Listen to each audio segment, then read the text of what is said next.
My entire life so far has been fueled by a certain set of habits that kick my brain into creative overdrive. And I saw something recently that confirmed my theory that creativity isn't something that you possess, but it's a state that you're in, which means anyone can do it. It's just that some people don't understand how to do it consistently.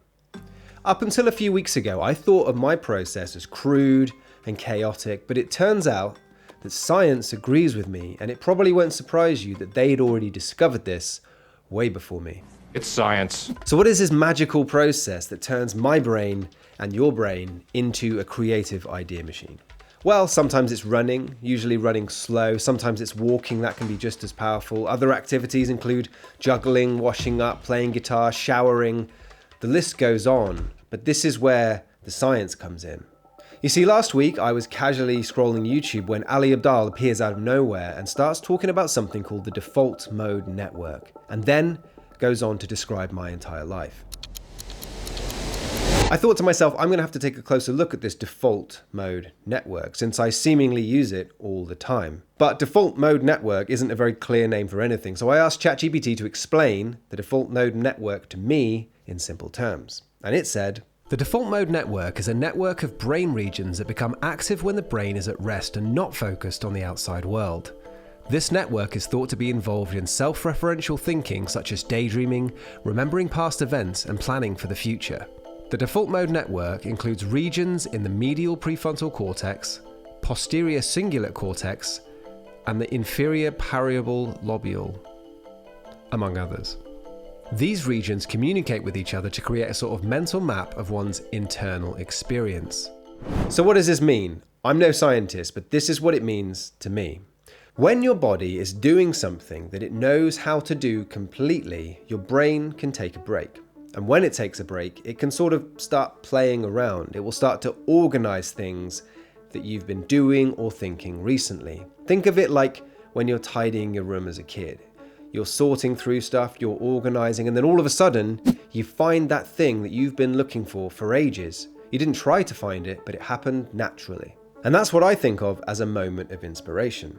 So what does this actually feel like? And I can guarantee that you've felt it at some point. Think of it, you're having a shower and all of a sudden you have an idea or you think of something that you need to do. I mean, there's even a phrase to describe it. Shower thoughts are a thing. But is there a way to control this? Yes, at least I can, or I feel like I can.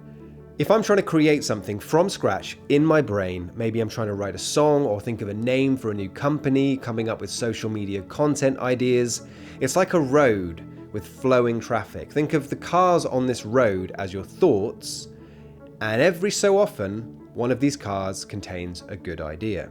But when you're trying too hard to come up with an idea, there are too many thoughts. There are too many thoughts on the road, and it creates a traffic jam. So I stop. At that point, I will go for a walk. I will stop thinking and just walk. Then slowly and naturally, the flow starts again, and I can let the ideas flow. And more often than not, the quality of the thoughts in that situation is much higher. It's almost like more cars on the road contain more good ideas. But it's not as simple as just going for a walk and having hundreds of ideas. You see, we're all still human.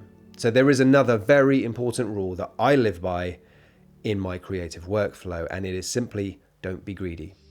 An interesting analogy that's maybe very specific to me is like when I'm carrying logs to the house from the log store. I can pick up 1, 2, 3, maybe 4 good ones. That's my limit.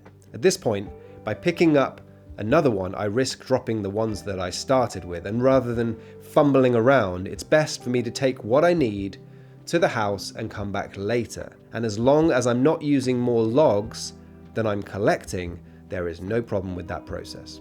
And the same seems to be true with ideas. When I'm out running or walking, I might get zapped in the head by a new idea. I personally prefer to run with that one idea, commit to it, and kind of disengage my brain from this creative flow that we've been talking about.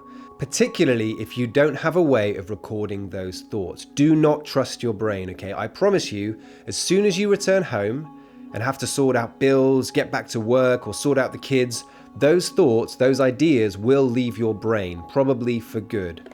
So you're probably thinking, okay, Johnny, how do we actually do this? So let's get into that step-by-step guide. Step 1, you need to set your intention. For example, let's say you want a new company name or a new website, maybe the title for a book, some song lyrics, maybe something as simple as a social media caption. What I'm saying is have an idea of what you're looking for so that when you think of it, you'll know you've thought of it. Step 2, feed your brain. Now, go to somewhere like thesaurus.com, look at loads of words relating to your thing. Maybe ask AI for some ideas. Look at what already exists and what other people are doing. Just feed your brain with a whole load of subject matter for it to work through. Step 3, remove distractions and do the things that we've been talking about in this video. Take a shower, go for a drive, do the washing up, tidy up, go for a walk. Whatever it is, do it in quiet and do it alone. Just try to relax. For me, I like to make sure whatever it is will take me about 5 or 10 minutes minimum. But remember, don't think, just focus on the thing that you're doing. That's the whole point. Step 4, record the results. If you happen to think of something, write it down. And if that sparks inspiration, brilliant, just keep going with it. If nothing, never mind. Remember step 2, where we feed our brain. You can use whatever you did come up with in that process, just so that you can keep your brain thinking. And after months and weeks, years of doing this, you'll have a library full of human ideas that AI wishes it could come up with. With this process, you need to remember that you aren't a machine, you aren't software. For truly original ideas, you can't just type prompts into an AI software. You can do that in step 2, it's brilliant for that. But you need to let your brain do the thing that it's really good at, and that's about creating the right conditions. And unfortunately, we don't live in the right conditions. I'd be interested to know if you can relate to this or whether this happens to you. One thing that's always baffled me is that it's not possible for me to know what it's like to be in someone else's head or what it's like for someone else to be in my head. But this short form video from Ali Abdaal made me realize that this is a common process. So I wanted to share it. And I'm no scientist. Maybe what goes on in my head relates to this default mode network, and maybe it doesn't. But I want to help people achieve their goals, particularly those who don't think they're creative. So give this a go. Hit the like button, and if you're subscribed, I will see you in the next video.